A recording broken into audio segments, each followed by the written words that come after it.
नमस्कार साथीहरु। युट्युबले चाहिँ सर्ट भिडियोलाई चाहिँ मोनेटाइज गर्ने फिचर लिएर आइसकेको छ, तर धेरै साथीहरु चाहिँ सर्ट भिडियो कसरी अपलोड गर्ने, सर्ट भिडियोमा चाहिँ अब के फिचरहरु छन् भन्ने कुरामा त्यति जानकार हुनुहुन्न। सर्ट भिडियो मोनेटाइज फिचर चाहिँ आइसकेको छ अनि त्यसमा चाहिँ अब भिडियो कसरी अपलोड गर्ने, सर्ट भिडियो कसरी बनाउने अनि त्यसपछि सर्ट भिडियोमा चाहिँ थम्बनेल कसरी राख्ने भन्ने विषयमा चाहिँ धेरै साथीहरु जानकार हुनुहुन्न। म चाहिँ सर्ट भिडियो कसरी राख्ने र त्यसमा थम्बनेल कसरी लगाउने भन्ने विषयमा चाहिँ म आज जानकारी दिन गइरहेको छु। म चाहिँ यो मेरो मोबाइलबाटै रेकर्ड गरेर चाहिँ तपाईहरुलाई कसरी यो सर्ट भिडियो अपलोड गर्ने र त्यसमा चाहिँ थम्बनेल कसरी लगाउने भन्ने विषयमा चाहिँ म तपाईहरुलाई जानकारी दिन गइरहेको छु। कृपया तपाईहरुले मेरो च्यानललाई सब्स्क्राइब गर्नु भएको छैन भने कृपया सब्स्क्राइब गर्नु होला र छेउमै रहेको बेल आइकन थिच्नु होला। यस्तै युट्युबसँग सम्बन्धित टेक्निकल भिडियोहरुको लागि म यहाँ चाहिँ अब तपाईलाई रेकर्ड गरेर देखाउँछु। सर्वप्रथम तपाईहरुले चाहिँ यो युट्युबको लोगो चाहिँ अन गर्नुपर्ने हुन्छ।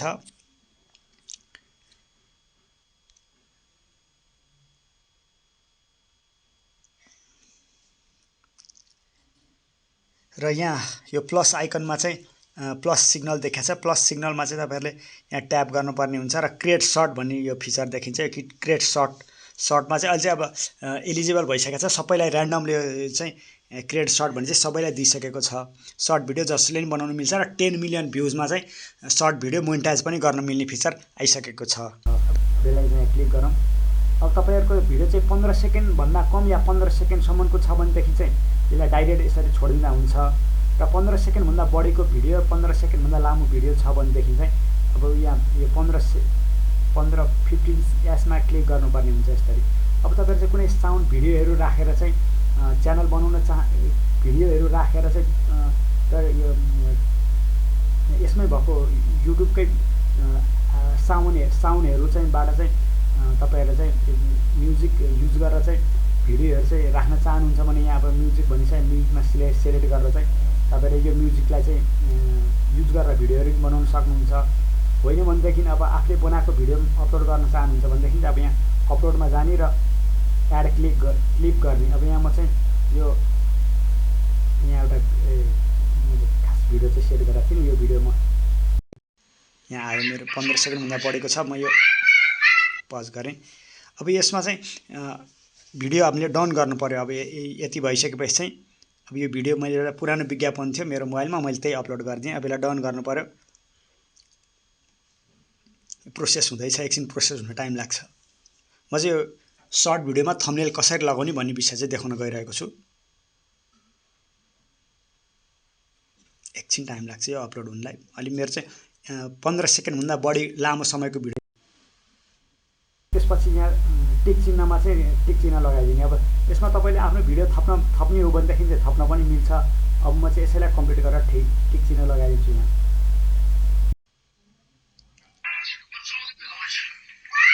अब यहाँ नेक्स्ट गर्ने यति भइसकेपछि अब तपाईले चाहिँ यसमा टेक्स्टहरु पनि राख्न मिल्छ। अब भिडियोको विषयमा लेख्न पनि मिल्छ। कस्तो भिडियो राख्ने के गर्ने यहाँ तपाईहरुले चाहिँ लेख्न मिल्छ। म चाहिँ अब यति नै यसलाई चाहिँ अहिले कन्टिन्यु गर्दै म थम्बनेल कसरी राख्ने भन्ने विषय मात्र देखाउन गइरहेको छु। नेक्स्ट गर्ने। अनि त्यसपछि अब यो तपाईको चाहिँ एड डिटेल भन्ने ठाउँमा आइसकेपछि चाहिँ यहाँ पेनको चित्र देखिन्छ। यहाँ माथिल्लोपट्टि पेनको लोगो देखिन्छ। पेनको लोगोमा टच गर्ने एक फेर। अनि त्यसपछि अब यो यहाँ ड्र्याग एन्ड ड्र्याग गरेर यसरी सारेर हेर्न मिल्छ। अब कुन चाहिँ नि हामीले चाहिँ अब यो थम्बनेल बनाउनु त यसलाई भनेर चाहिँ अब यहाँ यसरी सारेर हेर्न मिल्छ। यहाँ कहाँनेरि गएर चाहिँ अब हामीले चाहिँ थम्बनेल सेट गर्ने त्यसलाई भनेर हेर्दै जान मिल्छ।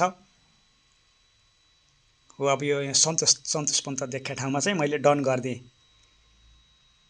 अब हाम्रो चाहिँ थम्बनेल यही भन्छ। मैले चाहिँ ओल्ड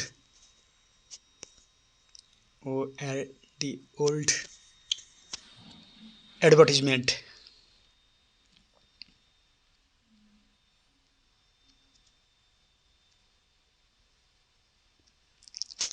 यति गरेर चाहिँ म यहाँ एक दुईटा यो सर्टको चाहिँ म यहाँ ट्याग लगाउँछु। # सर्ट गरेँ अनि अपलोड गरिदिएँ मैले। यति गरे पुग्छ। यो सर्ट भिडियो अपलोडको लागि चाहिँ खास त्यस्तो डिस्क्रिप्सनहरु ट्यागहरु टाइटलहरु केही पनि राखिराख्नु पर्दैन। डाइरेक्ट यसलाई चाहिँ अब यति गरेर अपलोड गरिदिएपछि चाहिँ जुन तपाईँले चाहिँ जुन पोइन्टमा गएर त्यो ड्र्याग गरेर चाहिँ सेलेक्ट गर्नुभएको छ थम्बनेलमा त्यही देखिन्छ। यसरी चाहिँ तपाईँहरूले चाहिँ सर्ट भिडियोलाई चाहिँ थम्बनेल पनि सेट गर्न सक्नुहुन्छ। हस्, धन्यवाद।